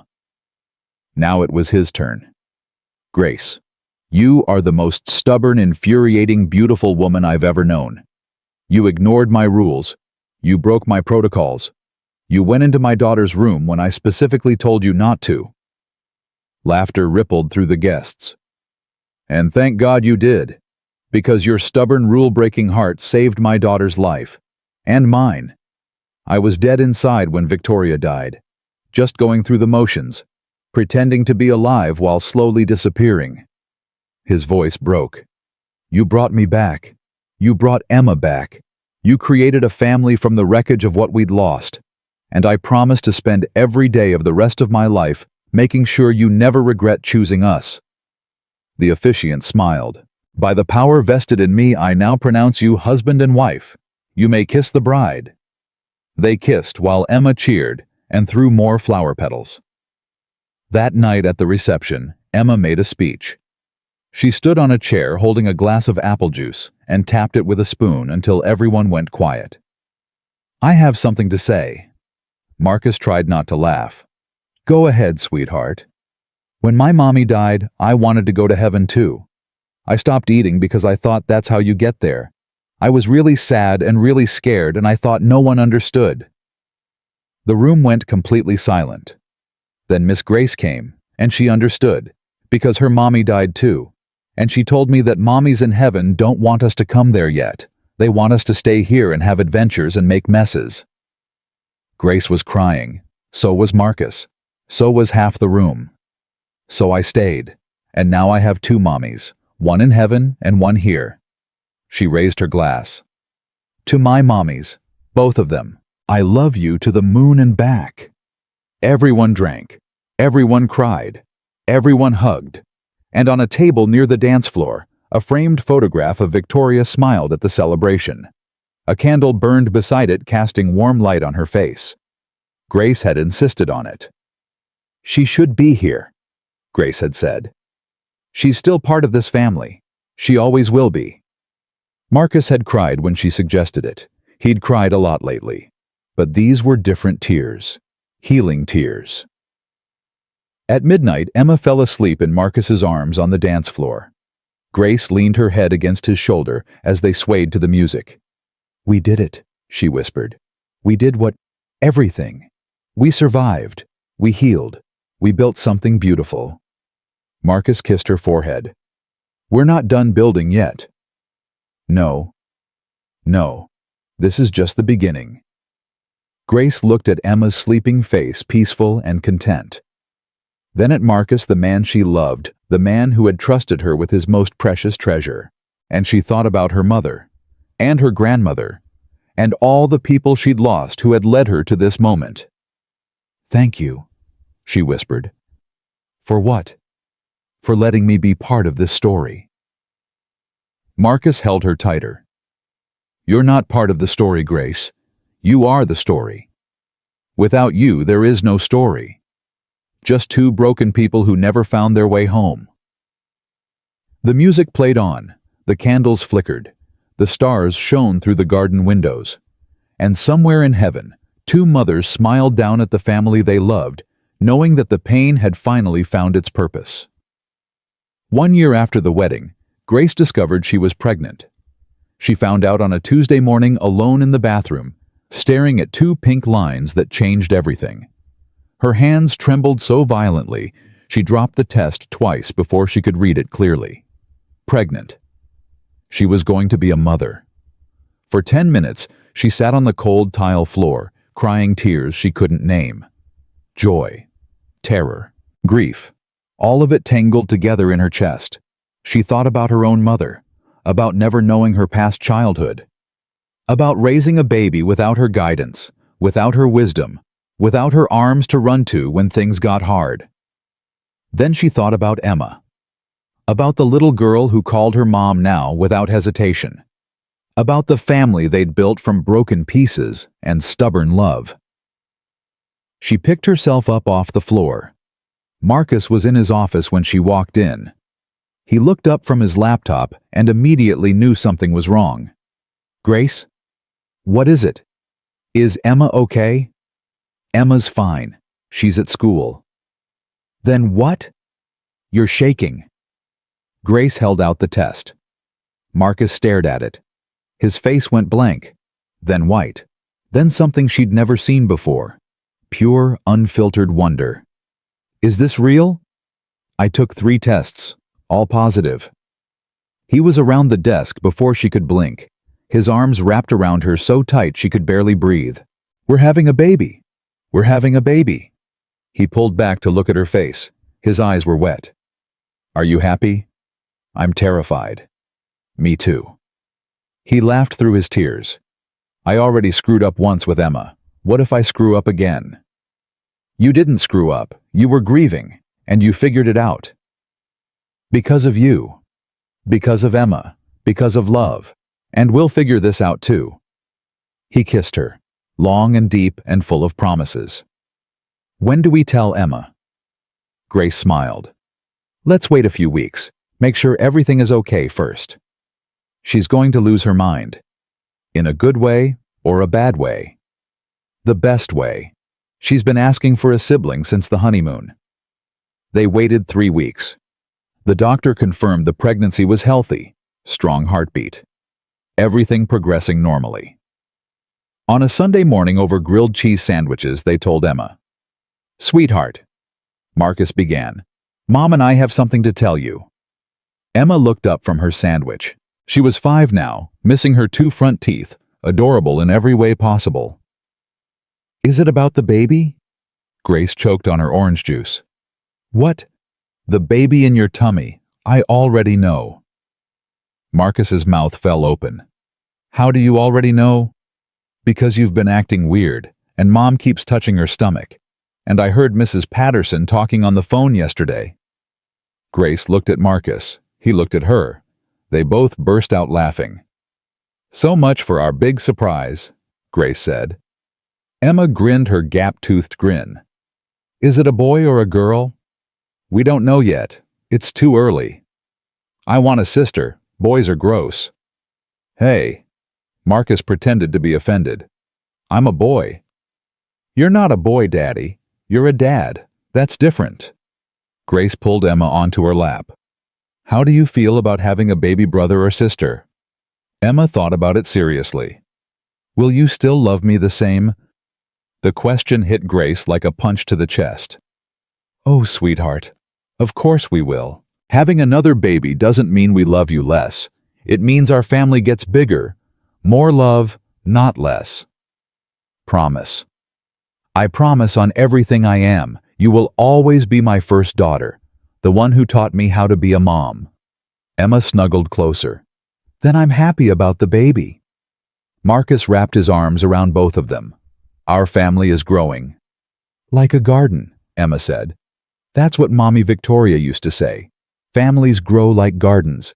You plant seeds and give them love and watch them bloom. Grace felt tears streaming down her face. That's beautiful, baby. I remember lots of things Mommy said. I keep them in my heart so I don't forget. You'll never forget, and neither will we. 4 months into the pregnancy, Grace got a phone call that shattered everything. Her grandmother was dying. The doctors said it was her heart. She'd been sick for months, but hadn't told anyone. Now she was in the hospital, fading fast. They didn't think she'd last the week. Grace was on a plane to Georgia within 3 hours. Marcus wanted to come with her, but Emma had a school event, and someone needed to stay. They agreed he'd fly down if things got worse. Things got worse. Grace sat beside her grandmother's hospital bed, holding her weathered hand, watching the monitors beep their steady countdown. Grandma, you should have told me you were sick. Her grandmother's voice was weak, but still sharp. And worry you while you're growing my great-grandbaby, not a chance. I would have come sooner. I would have been here. You were exactly where you needed to be, building that family, loving that man and that little girl. She squeezed Grace's hand. I'm so proud of you, baby. So proud of who you've become. I wouldn't be anything without you. After Mama died, you saved me. No, I just reminded you that you were worth saving. You did the rest yourself. Her grandmother smiled weakly. And then you went and did the same thing for that little Emma. The Lord works in beautiful circles. Grace couldn't stop crying. I'm not ready to lose you. Honey, you lost me the day you left Georgia, and you found me again every time you called, every time you visited. That's how love works. It doesn't need bodies, it lives in hearts. What am I supposed to do without you? The same thing you've been doing. Love your husband, raise your daughters, be the mother you never got to have. Her grandmother's eyes were fading, but still fierce. And tell that baby about me. Tell her about her great-grandma who made the best sweet tea in 3 counties and loved her before she was even born. It's a girl. I can feel it. Grace laughed through her tears. The doctors haven't told us yet. Doctors don't know everything. Grandmas do. They sat in silence for a while. The machines beeped. The sun moved across the window. Finally, her grandmother spoke again. Grace, baby, there's something I need to tell you about your mama. Grace's heart clenched. What about her? I never told you how she died. Not really. I said it was cancer, and that was true. But there was more. What do you mean? Her grandmother's grip tightened. Your mama knew she was dying for 6 months before she told anyone. She spent that time getting everything ready, making sure you'd be taken care of, writing letters you were supposed to receive when you got older. Letters. What letters? They're in a box in my closet. I was supposed to give them to you when you turned 18. But life got complicated and you moved away, and I kept putting it off. Tears rolled down her wrinkled cheeks. I'm sorry, baby. I should have given them to you years ago. Grace could barely breathe. There are letters from my mother. She wrote to me. One for every birthday until you turned 30. One for your wedding day. One for when you had your first child. Her grandmother smiled through her tears. She knew you'd build a beautiful life. She wanted to be part of it even from heaven. Grace broke down completely. All these years she'd thought her mother had left her with nothing but memories. And there had been letters, words, pieces of her mother waiting to be discovered. The box is in my closet, her grandmother repeated. Blue shoebox, top shelf. Promise me you'll read them. I promise. And promise me something else. Anything. Promise me you won't grieve too long. I've lived a full life. I've seen my granddaughter become an incredible woman. I've known love and loss and everything in between. When I go, I want you to be sad for a little while. Then I want you to get back to living. Deal. Grace kissed her grandmother's forehead. Deal. Her grandmother died 3 days later in her sleep, with Grace holding her hand. Grace flew back to New York with the blue shoebox in her carry-on bag, clutched against her chest like a lifeline. Marcus and Emma met her at the airport. The moment she saw them, she collapsed into Marcus's arms and sobbed. She's gone. I know, baby. I'm so sorry. She left me letters. From my mother. 25 years of letters I never knew existed. Marcus held her tighter. We'll read them together, whenever you're ready. Emma tugged at Grace's sleeve. Mom, are you okay? Grace knelt down and pulled Emma into her arms. I'm sad, sweetheart. My grandma died. She's in heaven now. With your mama and my mommy Victoria. Yes, baby. They're all together now. Emma nodded solemnly. Then she's not alone. That's good. Heaven shouldn't be lonely. They went home. Grace slept for 14 hours. When she woke, the blue shoebox was sitting on her nightstand waiting. She opened it alone in the early morning light while Marcus and Emma still slept. The first letter was dated 25 years ago. Her mother's handwriting, shaky but determined, filled the page. My darling Grace, if you're reading this, I'm gone. But I need you to know that leaving you was the hardest thing I've ever done.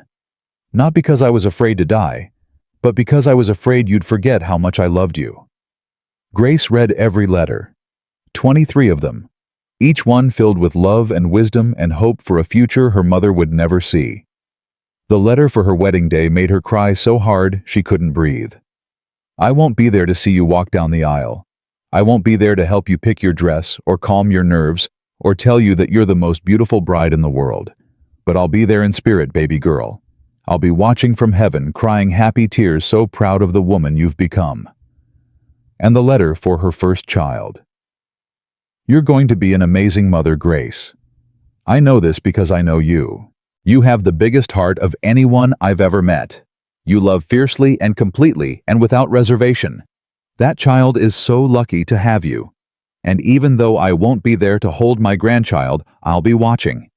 I'll be sending love from heaven every single day." Grace closed the box and pressed it against her pregnant belly. "I found them, Mama," she whispered. "I found your letters, and I found my family, and I'm going to be a mother, just like you wanted." The baby kicked in response. 3 months later, Grace went into labor. It was 2 weeks early. Emma was at a birthday party. Marcus was in a meeting. Everything happened too fast. Grace's water broke in the kitchen. Mrs. Patterson called 911 while Grace tried not to panic.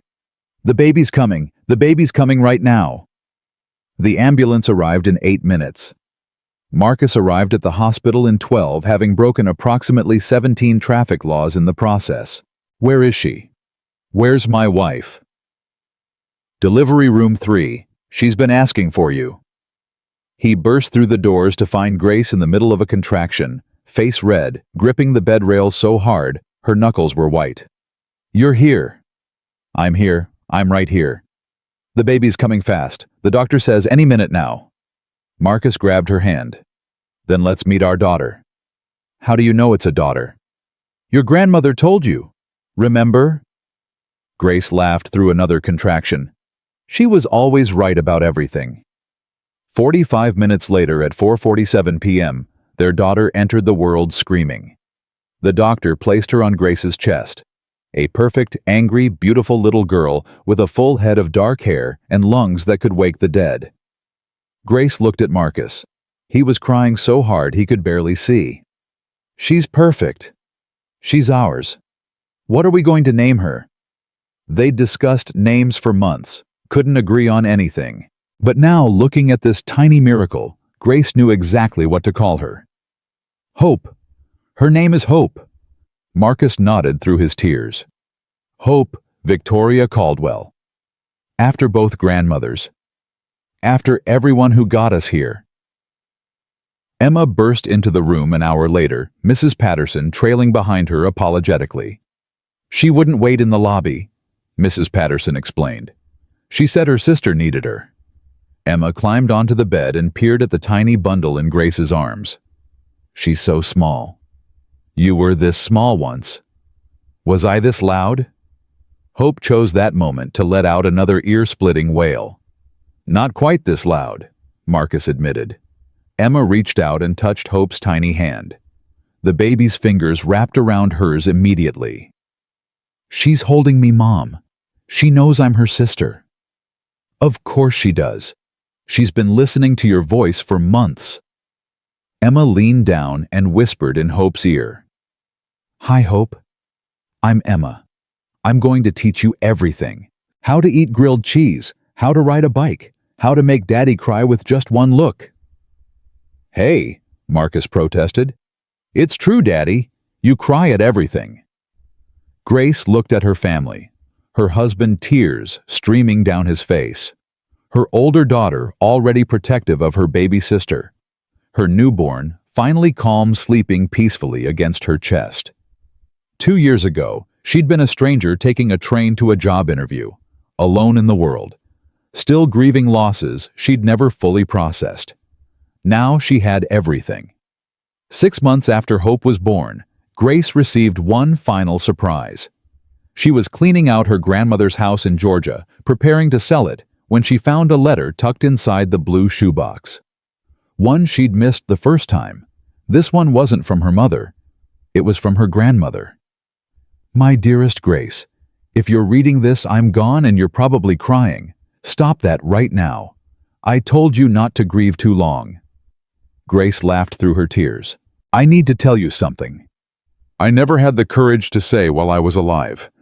When your mama died, I blamed God. I was so angry, so lost. I didn't know how to raise a 7-year-old who'd just lost everything. I didn't know if I could do it. But then I watched you. I watched you fight through your grief. I watched you refuse to give up even when everything inside you wanted to. And I realized that God hadn't abandoned us. He'd given us each other. You saved me, Grace, just as much as I saved you. Every smile, every laugh, every moment of joy you found despite your pain, that's what kept me going. You taught me that hope isn't something that happens to you. It's something you choose, every single day, even when it's hard, especially when it's hard. So here's my final piece of wisdom, baby girl. You've built a beautiful family, a husband who adores you, daughters who need you, a life filled with love. Don't ever take it for granted. Tell them every day how much they mean to you, because tomorrow isn't promised to anyone. I love you to the moon and back. And I'll be watching from heaven, right next to your mama, cheering you on forever. Grace folded the letter and pressed it against her heart. I hear you, Grandma, she whispered. I'll make you proud. That night back home in New York, Grace gathered her family. What's going on? Marcus asked, bouncing Hope on his knee. I want to start a new tradition. What kind of tradition? Every Sunday after grilled cheese we're going to share one thing we're grateful for, one thing that makes us happy, so we never forget how lucky we are. Emma perked up. Can I go first? Of course, sweetheart. Emma thought carefully. I'm grateful for Hope, even though she cries a lot and smells weird sometimes. And I'm grateful for you, Mom, because you came when I needed you most. And I'm grateful for Daddy because he learned how to make grilled cheese almost as good as Mommy Victoria's. Almost. Marcus pretended to be hurt. There's always room for improvement, Daddy. Grace laughed. Your turn, Marcus. He looked at his family, his wife glowing with love, his older daughter wise beyond her years, his baby daughter drooling contentedly on his shirt. I'm grateful for second chances, for the chance to be a better father than I was before, for the chance to love again when I thought my heart was broken forever, for the chance to build something beautiful from something broken. Grace wiped her eyes. My turn. We're all crying tonight, aren't we? Marcus said. Probably. Grace took a deep breath. I'm grateful for all of you. For Emma, who taught me that love is stronger than grief. For Hope, who taught me that joy can grow even in the darkest places. And for you, Marcus, for trusting me, for letting me in, for showing me that family isn't about blood, it's about choice. We chose each other. Every single day, we choose each other. And that's the most beautiful thing I've ever known. They sat together in the fading light, surrounded by love, surrounded by hope, surrounded by the kind of happiness that only comes after you've walked through fire and made it to the other side. 1 year later, on the anniversary of the day Grace first walked into the Caldwell house, they took a family photograph. Marcus held Hope now, a toddling 1-year-old with her mother's eyes. Emma stood between Grace and Marcus, grinning her gap-toothed grin. Grace stood tall, her arm around her husband, her heart fuller than she ever imagined possible. On the mantel behind them sat 3 photographs, Victoria smiling forever, Grace's mother young and beautiful, Grace's grandmother wise and fierce. The women who had made this family possible watching over them from heaven. Emma looked at the photographs after the picture was taken. Mom, do you think they're proud of us? Grace knelt down beside her. I think they're the proudest people in all of heaven. Do you think they're together? I think they're best friends, drinking sweet tea and eating grilled cheese and watching us every single day. Emma smiled. I like that. Me too, baby. Me too. That night, after the girls were asleep, Marcus found Grace standing on the balcony, looking at the stars. What are you thinking about? The day I walked into this house, I was so scared, so unsure. I had no idea what I was doing. You saved our lives. We saved each other. She turned to face him. You know what I've learned in the past 2 years. What, Womo? That miracles don't look like miracles when they're happening. They look like ordinary days, grilled cheese sandwiches, bedtime stories, Sunday mornings. The miracle is in the small things, the things we don't notice until we almost lose them. Marcus pulled her close. Is that the moral of our story? Part of it. The other part is that love wins. Always. No matter how much darkness you're facing, no matter how impossible things seem, love wins. That sounds like something your grandmother would say. It's something she did say, in her letter. They stood together under the stars, holding each other, breathing the same air. "Thank you," Marcus whispered. "For what?" "For knocking on Emma's door when I told you not to. For making that first grilled cheese. For staying when anyone else would have left. For giving me a family again. You gave me one too. The first real home I've had since I was 7 years old." "Then I guess we're even." "I guess we are." He kissed her under the stars, and somewhere in heaven, 3 women smiled. Because they'd always known this story would end in love. The billionaire's daughter hadn't eaten in 2 weeks, but that was never really the story. The story was about a maid who did the impossible, who walked into a broken home and refused to accept that broken was permanent, who saw a dying child and chose to sit in the darkness with her, who believed in love when no one else did. The story was about a father who learned that being present matters more than being perfect, about a little girl who chose to live when dying seemed easier, about a family built not from blood but from choice, and the story was about hope. That stubborn, fragile, unbreakable thing that refuses to die even when everything around it is falling apart. Grace Thompson walked into that penthouse as a stranger. She walked out as a wife, a mother, and a miracle. Because sometimes God sends help from the last place you'd expect, and sometimes the help that saves you is the help you end up saving right back.